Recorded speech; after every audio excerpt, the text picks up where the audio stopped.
Hi, everybody. Carl the Prado, A to Z Business IT. I hope you guys are having a great day. I want to talk today about one of the things I really enjoy, which are heist movies. They always come off plans to steal millions of dollars.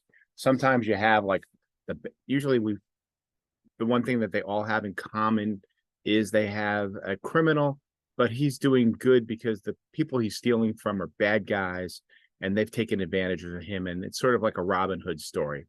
Um, and so, you know, one of my favorites of all time happens to be Ocean's 11, the newer version.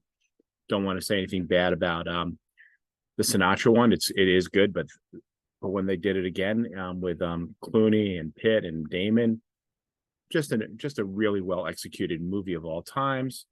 Um, you've got the Sting, uh, Newman and Redford, wonderful. Even that music. I mean, when I was growing up as a kid, everybody was learning it on the piano. Ba-ba-bum, bum, ba-bum, ba-bum.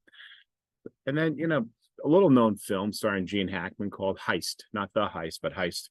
And it's really great movie if you haven't seen it. I don't know if it's available to stream, but great. But you know what? Let's go talk about one of these movies. Oh, I even like Hogan's Heroes. I'm sorry, I forgot about that. Hogan's Heroes, gosh, it was in the, it shows my age. I used to watch that as reruns as a kid, and I always enjoyed all the little things that they would turn all these little ordinary devices, such as a teapot or a lamp, into some form of spy device to really give it to the Germans. So I was all for that. Um, but let's talk about Ocean's 11 for a second. So, I mean, the story is pretty simple. I mean, you got Danny Ocean, the mastermind, by George Clooney. You've got Brad Pitt, who's becomes the right hand man, the guy who can figure out to get Clooney all the things he needs. And then you've got Matt Damon, who's the rookie. He's got a lot of raw skill. Interesting, very compelling little story there. And they target the Bellage, the Mirage, and the MGM casino, three casinos that they end up. The team plans to rob $150 million. And they've got a little challenge. They have to bypass the state of the art security and surveillance system to succeed.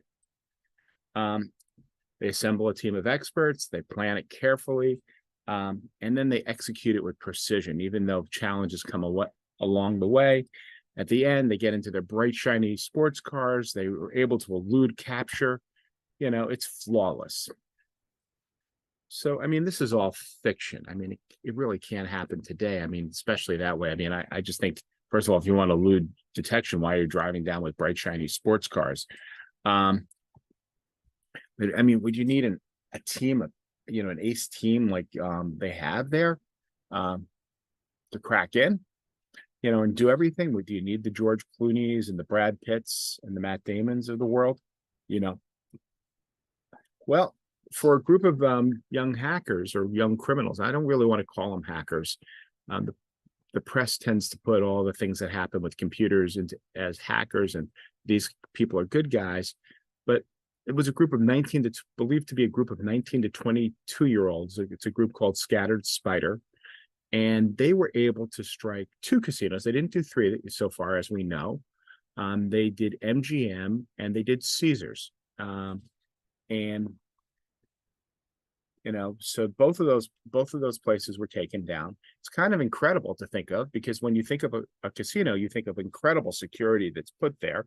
If you've ever been in a casino, um, just for lunch, I wouldn't say gamble or anything like that, but just if you've been to a casino, you would notice how many cameras are on you at all times, and all the layers of security that go on throughout the space, and how they control every dollar in and out, and every system, and all the locks and everything that go through.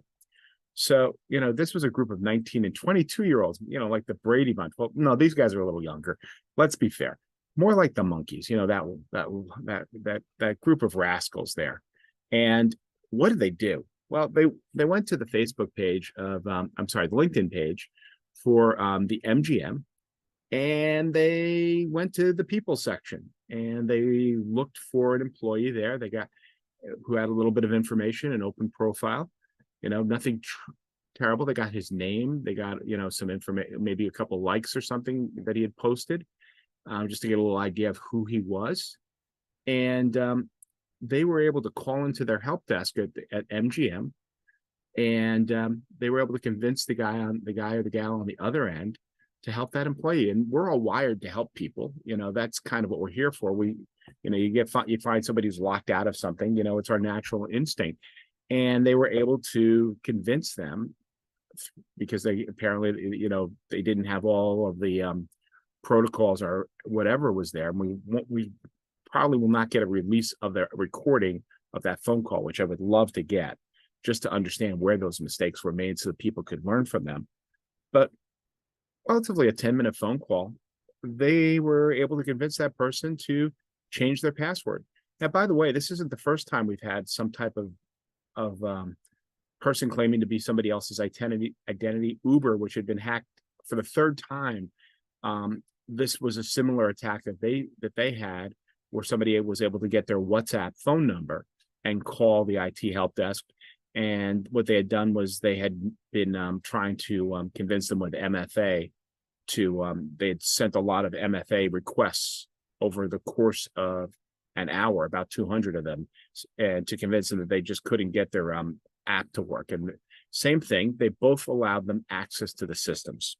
So so we're seeing variations of this. This is not a high-tech call. This is somebody just grabbed the phone number, and that was all that they needed. They didn't need a lot of information to get there.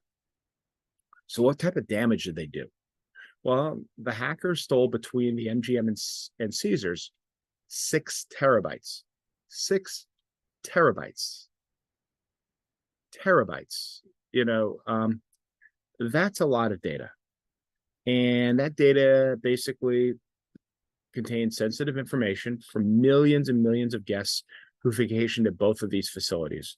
So if you've been to MGM or Caesars in your life and was a guest there, you probably want to go ahead and freeze your credit. And that doesn't mean, which means that you put a lock so nobody can come in and run credit against you.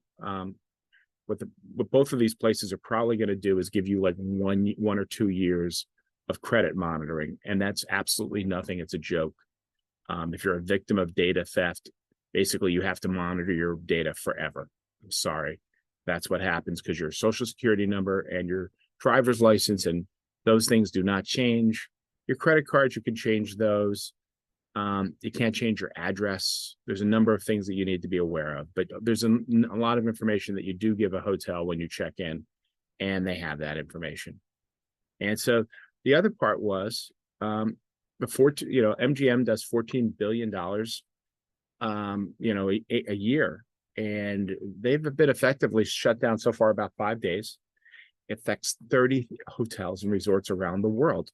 And I'll go into a little bit of what Caesars was different, but what's affected them was the credit card machines. They couldn't operate ATMs, slot machines, restaurants' pay systems, the way you order food, all that was shut down. The doors going in and out of the casino and the hotels were rendered useless. This is a fire hazard. It could have really affected people's lives if, God forbid, there had been a fire or an emergency in there. And people were locked out of their rooms for hours. So far, as bad as this has been, if you'd had actually some form of disaster or something on top of that, we could have really seen realistically a loss of life in here. This was very serious. Not something that would be done in the movies with a romanticized George Clooney. Caesars reportedly paid $15 million in ransom so far that we know of.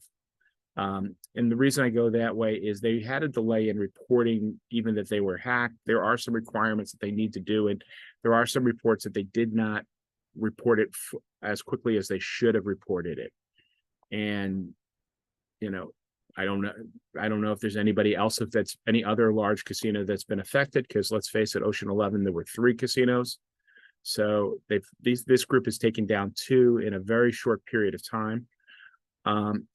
Just to give you a scope of this, I mean, overall, we're talking about 90 hotels and gaming resorts with thousands and thousands of guest rooms. Since Caesar, and you figure, well, Caesar's paid the ransom, they're done. Well, first of all, they're both going to have a lot of logistical problems just taking care of clients and their data that's been dealing with. So, 6 terabytes of data. That's a lot. You've got a forensics teams that have to go in. You've got to basically obfuscate this problem, meaning you got to purge all these computers, go through all these systems to see if they haven't left any back doors. So we're probably talking several millions of dollars worth of equipment that will need to be replaced or upgraded. And obviously there are problems that both hotels are going to be looking at in the casino industry in general, maybe the hotel industry, of if there has been a person who gets into these systems, of how devastatingly they can lock out these systems. So this is a story, even though it's the beginning of it, is far from over. So let's just talk real quickly about the way they did it, because we romanticize. We had that Brad Pitt. I think I think at one point they used a contortionist to get in and out of one of the places. It's Ocean's 11's fun. It's got a lot of super tech special people that are there, but here we had a break in, and honestly there were no real high tech skills. I mean, the guy needed to know how to use a phone. Maybe he had some tools after the fact to deploy and take advantage, but that we didn't need it to break in. Basically made a phone call, got some information off of LinkedIn. It's really something you or I could do. So that's really not a high skill, high tech position. We can if we just use a search engine and, click down for people, we could have done that. And were we capable of doing the confidence phone call? Did we have the chutzpah to do that? I probably wouldn't have. Maybe if my motivations were for something else, don't know. But I do know that speaking those lines in the right way or the right phrases, a lot of people would have no problem with it. There were no getaway cars needed. There was no Danny Ocean and crew. As a matter of fact, they didn't have to get it into the casino. They just needed to do a 10-minute phone call. They could have literally been anywhere in the world when they did this to stop it. So the question I go is, if this can happen to two of the most secure places in the world, what can your business do? And, what we're going to do is we're going to have a webinar on Thursday, September 21st at 11 a.m., in which we're going to talk about the ways that hackers can come in and easily infiltrate your business in a non-tech way and get access to things like your QuickBooks Online and other applications and so forth. We'll also talk about some of the ways that for just a few dollars, they can probably get all the way into the most secure places around. There are holes that are out there, and the reason we bring this here is to educate you so that you can protect your business. You can protect the businesses of people you care about. Our mission here at A to Z Business IT is to use technology to help people make money and grow their business in a secure and safe manner. We think it's very important, not just for our local community, but for the whole United States. So, like I said, if you have a business, if you use any form of technology to generate money, feel free to join us on Thursday at 11 a.m. I appreciate your time. Thank you for letting me share my stories, and I'll talk to you later. Bye-bye.